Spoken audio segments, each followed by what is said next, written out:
राधे राधे। आज मैं बना रही हूँ पोहा और ये मॉर्निंग का पोहा है, बच्चों को टिफ़िन में देना है। और एक किस्सा सुनाती हूँ, बड़ा अच्छा किस्सा है। मैं पढ़ रही थी तब मेरे इसमें दिमाग में आ गया कि मैं ये भी बताऊँ इसके बारे में। एक बार राम जी ने लक्ष्मण जी से पूछा कि देखो ये चंद्रमा के बीच में क्या काला काला बना हुआ है। मजाक करने लगे और मजाक करने के लिए परिहास में ही पूछा उन्होंने।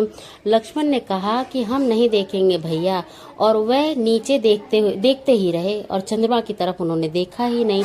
राम ने कहा क्यों नहीं देखोगे, हम आज्ञा दे रहे हैं। लक्ष्मण ने कहा भैया, हमने जनकपुर में ही तय कर लिया था कि चंद्रमा हम अब कभी नहीं देखेंगे, क्योंकि पूर्णमासी का चांद नहीं देखेंगे, क्योंकि आज पूर्णमासी, इसीलिए हम चंद्रमा नहीं देखेंगे। तो राम ने कहा क्यों ऐसा भाई, क्यों आप पूर्णमासी का चंद्रमा नहीं देखना चाहते? लक्ष्मण से ऐसे ही राम जी ने पूछा। तो उन्होंने बताया कि भैया आपने ही कहा था, मैं प्राची दिशा में उगते हुए इस चंद्रमा को देखकर सीता के मुख की कल्पना की है।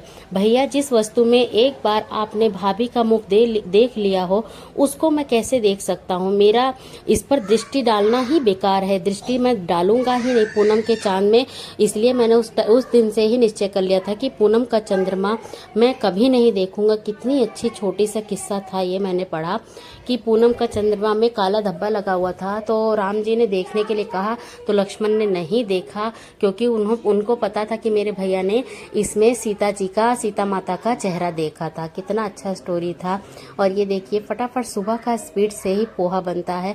मैंने ये आधा किलो का पैक लिया था पोहा का, उसमें से आधा ले लिया, आधा रख दिया। और मैंने कहा फटाफट बना दो, इनको आज पोहा खाना था। जबकि 2 लोग पोहा लेके गए और एक ने पराठा बनवाया। सुबह सुबह आके वो मुझे तंग करने लगा कि मैं पोहा नहीं खाऊंगा, आप पोहा क्यों बना रहे हो? तो मैंने कहा बेटा ठीक है, मैं तेरे लिए सॉस और पराठा अलग से बना दूंगी। फिर मैंने फटाफट अलग से उसके लिए तैयारी करी, आटा गूंदा, एक पराठा बनाया बटर में, और उसके बाद में उसके लिए बना। इसमें ना अगर आप लोग बाद में टमाटर डालेंगे तो बहुत अच्छा बनेगा। ये मैंने टमाटर नहीं डाला क्योंकि खत्म हो गए थे, मॉर्निंग में टमाटर नहीं थे। और ये ना रेसिपी जैसे कि मेरी नहीं है, और ये मैंने अपनी फ्रेंड से 2 से 3 बार में सीखा था। एक बार में मुझे ये आई ही नहीं थी।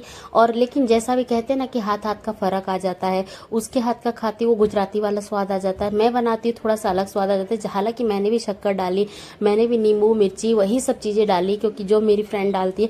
फिर भी स्वाद की बात है, लेकिन मेरे बच्चों को ये पोहा बहुत पसंद है। मैं आज नहीं, अभी कई बार, हफ्ते में 2 बार 3 बार ऐसा पोहा मैं टिफिन में देती हूँ, क्योंकि ये हेल्दी भी होता है और अच्छा भी होता है, तो उनको मजा आ जाता है खा के। तो इसलिए कहते हैं कि मम्मी अगर कुछ समझना है तो आप पोहा ही दे दिया करो, पोहा बेस्ट है। देखिए मैंने थोड़ा सा शक्कर मिलाया इसमें, क्या नाम है, प्याज काटा था एक, और नींबू काट के मिलाया, हर एक चीज किया था। तो भी मेरे बच्चों को ये पोहा इतना पसंद है ना। बस ये है, मेरे बड़ा वाला बाबू है मेरा, वो सिंग निकाल के फेंक देता है, सिंग नहीं खाता। बाकी सब सिंग बहुत अच्छे से खाते हैं। सिंग वाला पोहा बहुत मजेदार बनता है। कहते हैं ना इंदौरी पोहा अलग अलग तरीके के बनते हैं, जहाँ जहाँ आप देखेंगे अलग अलग स्वाद से ही बनाए जाते हैं, लेकिन यहाँ गुजरात में इसी तरीके से बनाया जाता है। ऊपर से टमाटर जरूर काट के डालिएगा। इन दिनों कैरी का सीजन है, अगर छोटे छोटे हो सके कैरियां डालिए और स्वाद दुगना हो जाएगा। नींबू ना हो तो ऑप्शन में कैरियां ही डालें। कैरियां खा के इसमें डालेंगे ना, पत्ते पत्ते एकदम चॉप करके एकदम बारीक बारीक, तो बहुत मजा आएगा। जैसे होता है कद्दूकस में, आपने कद्दूकस ली और थोड़ा सा कच्चे कैरी का वो स्वाद डालना उसमें डाल दिया तो बहुत मजा आ जाएगा।